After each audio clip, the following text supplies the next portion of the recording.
मल्लेवाडी येथे एकावर कुऱ्हाडीने हल्ला करून मारून जखमी करण्यात आल्याची घटना घडली आहे।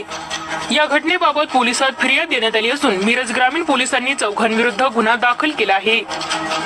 दिनांक 3 जून रोजी रात्री 10:30 वाजण्याच्या सुमारास मल्लेवाडी येथे ग्रामपंचायत कार्यालयाजवळ ही घटना घडली आहे।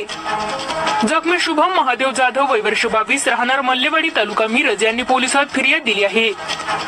पोलिसांनी मारुती कृष्ण माने, साधना मारुती माने, कृष्णा महादेव माने, शंकर हनुमंत माने सर्व राहणार मल्लेवाडी तालुका मिरज या चौघांविरुद्ध गुन्हा दाखल केला आहे। पोलिसांनी दिलेल्या फिर्यादीत म्हटले आहे की घटनेच्या वेळी जखमी शुभम जाधव हे ग्रामपंचायत कार्यालयाजवळ कट्ट्यावर फोनवर बोलत बसले होते। यावेळी मारुती माने हा कुऱ्हाडीने मारण्यासाठी शुभम जाधव यांच्या अंगावर धावून आला। यावेळी जाधव यांनी कुऱ्हाड पकडली।